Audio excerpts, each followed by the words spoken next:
Will Louis Rees-Zammit make it in the NFL? That is the question I've been wanting to try and answer on this channel for a while, but I'll be honest, my NFL knowledge is somewhat limited. So I've called in an expert. Welcome back to the channel. Appreciate you clicking on the video. Comment down below anything that myself and Will here, Will Gavin, welcome along to the channel, are going to touch upon. So Will is someone who covers the NFL, presenter, commentator, can be heard on talkSPORT and talkSPORT 2 throughout the season covering the NFL. Also gets to go to the Super Bowl every year, Will. Yeah, it's not bad. Makes me incredibly jealous. But appreciate your time. As I say, this is a story that rugby fans will be well aware of. Shock news when Rees-Zammit announced, I think the day before Warren Gatland was going to name his Six Nations squad, that he was going to try and make it in the NFL. He's gone through the international player pathway. And the latest this week is he signs for the Kansas City Chiefs. So in layman's terms, from what I've seen, 3-year contract, like what does this mean? We're in a little bit of an unknown situation here, which I know is not what you want from me trying to get somebody on who knows what they're talking about on this, but the way the international player pathway has changed a little bit this season. So it used to be that you go through the 10-week program, it would be 4 guys who did it, and then essentially it will be assigned to one conference. So one year it'd be the NFC North, one year it'd be the AFC West, whatever it might be. Those players could then get signed by those teams, put on a practice squad contract, and essentially the teams themselves get an extra roster space to have an international player on. So they're not penalised in any way, and it encourages them to kind of give these guys a go. It's changed now. Now it can be up to 32 people taking part. All 32 teams can bid for a player. And from Rees-Zammit's perspective, like, this feels like the perfect landing spot, not just because they're back-to-back Super Bowl champions. I was going to ask about that. Not just because, you know, this is an incredibly successful team, but because it is as good a special teams coaching unit, as good a coaching unit as possible. And so I don't think it's going to be easy for him by any stretch of the imagination, but if he could have landed in a better situation, I can't necessarily think of it. I was wondering that, of whether, on the one hand, as you say, back-to-back Super Bowl champions, Andy Reid, brilliant head coach, Patrick Mahomes, best quarterback in the league. I was looking at it, is that a good thing or a negative? But you think because of the expertise they have in place, it's a positive thing in terms of his development? Yeah, a lot of it's going to be dependent on how they choose to develop him, right? Because not only you've got this kind of perfect storm with Rees-Zammit, of not only have you got this new approach to the international player pathway, but additionally, I think his most likely position to make an early impact is as a kick and punt returner. Yeah. So the guys, not dissimilar to a fullback, not dissimilar to a wing, who'll sit back, field a kick and try and return it, while people up front, in NFL terms, they're allowed to make blocks off the ball, etc. But, can show that those quick feet in open space, that one-cut ability, all that stuff that he does brilliantly, that kind of field vision that he already has from playing the position that he's played in rugby. And they've changed the kickoff rules this year. I was going to ask about that. So does that help him or hinder him? It helps him massively. Okay. You go back to last year's Super Bowl between the Chiefs and the 49ers. The benefit of allowing the opposition team to return a kick, of kicking short of the end zone and giving them the opportunity to bring it back, you might save yourself 5 yards or so on where their starting field position is, but you are letting up the opportunity that they break off a big play and maybe something game-changing happens. Yeah. So all 13 kickoffs in the Super Bowl went out the back of the end zone, touch back, bring the ball out to the 25-yard line. The kick returner didn't field the ball once. Under the new rules, they've moved it from the 25-yard line to the 30-yard line, or even the 40-yard line if you kick it short. And they've made the blocking situation, it's difficult to kind of explain without videos and diagrams. And I think people will just have to see it in action. But what they've turned it into last year, only 22% total of kicks were returned in the entire NFL. This year, I think that's going to go up to 60, 70, 80%. I genuinely think it's going to be that big a difference. The Chiefs don't have a great kick returner at the moment. Kadarius Toney, who was their punt returner last year, I'm not sure is going to be back with the team. Deneric Prince was an undrafted rookie who came through. So there is potential, even if he's not the guy who starts the season. One injury, a couple of mistakes made. They test him out in pre-season, he does well, and suddenly he could catch on very quickly. Yeah, so it could give him more opportunities, essentially, the new laws, in theory. I think so. And look, when you look beyond that, he's designated as a running back wide receiver, which is how they designate it with the IPP, that they can essentially run one or the other. For a wide receiver, for a guy who's 6'3", he's a little bit lightweight. You compare him to the other receivers in the draft who are similar size to him, they're probably 15 pounds bigger than he is. He has put on a bit of weight since going into the IPP. Is he quicker than them, though? I was going to ask you about his numbers, because we saw this 40-yard dash that everyone was sharing on social media. Are his numbers good, but not exceptional? So yeah, that's exactly where it sits. His 40-yard dash, I think he did run a 4.51, which, you know, you get some guys who are speedsters who'll run like a 4.22, and 0.3 of a second is absolutely huge in the NFL. But it's more about acceleration and top speed, because you get some guys who will run a 4.6 or a 4.7 in their 40-yard dash, but actually, when you watch them, look quick, because it's either their get-off is very quick, they're just not the speediest once they get downfield, or vice versa. They might be a little bit slower, but in an open field they have... He tops out, I think his top speed is 24 miles an hour running with the ball.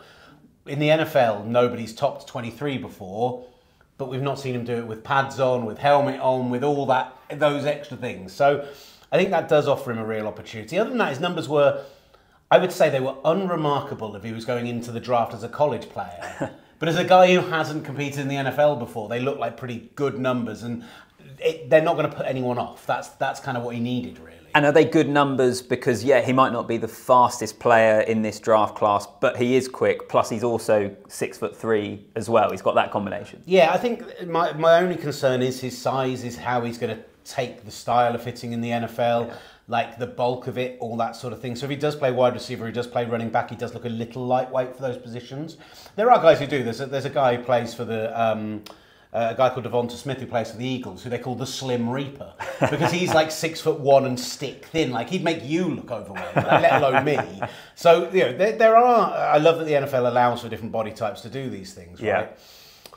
I do think that's going to be one area of the game he's going to have to learn. And then if they see him as more than a kick returner, if they see him as a guy who can be out there and taking snaps with the offense as a wide receiver, as a running back, it's how much of a study he is. We know rugby players as a general rule are pretty smart, right? They're not, you know, it's a sport that requires you to have some intelligence. Yeah. But the playbook of the NFL and the studying and the language that they use, how quickly is he going to be able to pick up in a cacophonous stadium with 70,000 people? If he has to go into a huddle with a quarterback and the quarterback then says 13 words which sound completely disassociated and random and all over the shop, how quickly is he going to learn that language? How quickly is he going to be able to learn what applies to him and what doesn't, and what it means, and then execute it as well? That's the bit that guys who haven't played this sport since they were a child take their time over, and that's where Christian Wade struggled. And I wonder it's where Rees-Zammit, like, that's going to be the bit I'm really fascinated to see. Over Christmas, I was watching the quarterback Netflix documentary series, and that episode where they really gave you an insight into the calls and the names of the plays the quarterbacks have to call in the huddle was fascinating. I mean, to me, it's complete and utter gobbledygook.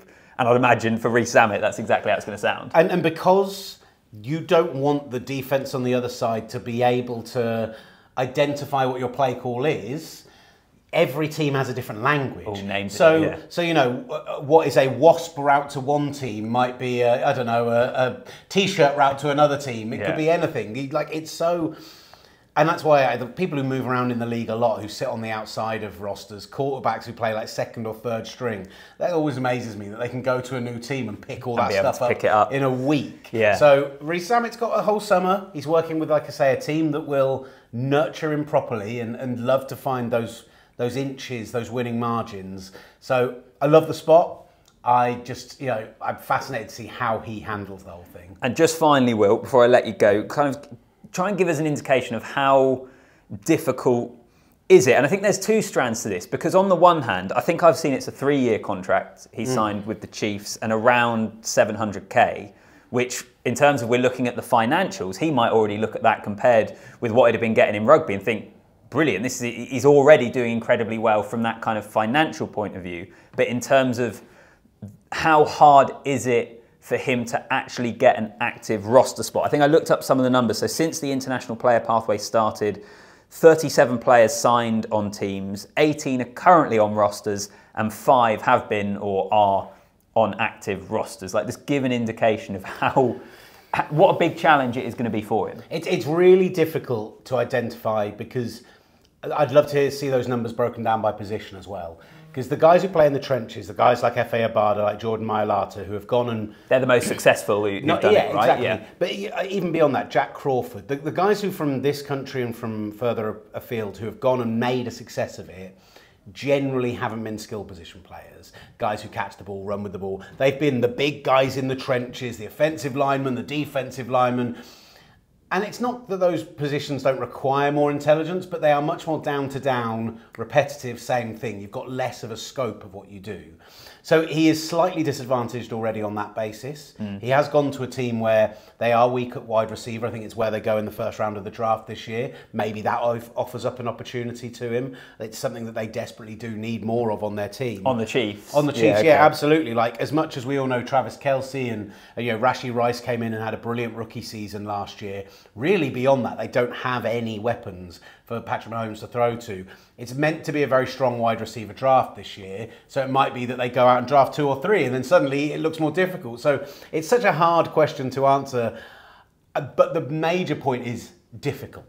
All these things are things that could make it more difficult or less difficult, but it's still going to be difficult. It's not an easy solution. It's not he'll have every opportunity. What he does have is, at least for the first year, and actually I need to check how it works across the 3 years, but at least for this year, yes, he's costing the Chiefs literal monetary value. They have to pay him, but he's not costing them a roster spot. It's an extra practice squad spot on what they'd normally get. So it's only upside and benefit for the coaches as far as they're concerned. Development projects. So why wouldn't you keep him around at least for this year, see how he develops and go beyond that? Like, I think he's got a good chance of sticking it out for a couple of years. It's just how he develops, and if the opportunities present themselves, and then when they do, does he take them? If they play him in the 3rd and 4th pre-season game this year, does he go out there and light it up and say, oh, we might have something special here? If you take those opportunities, he's got every chance. Yeah, and even then, I suppose we saw it with Christian Wade, didn't we? Remember, he scored a touchdown in a pre-season game. We thought brilliant, and then he never quite made the leap. So very, very difficult. Hopefully that has put a little bit more meat on the bones for you of just what Rees-Zammit is facing, what he's going through from someone who actually knows what they're talking about. Will, really appreciate it, mate. To be clear, I've never been through it. I just watch it from the outside. You know more than what I would be doing if I was talking about it. So appreciate Will's time. Make sure you're subscribed to the channel, like the video as well, and comment down below. What do you make of what you've seen from Rees-Zammit so far, and do you think he's going to make it in the NFL? See you in the next one.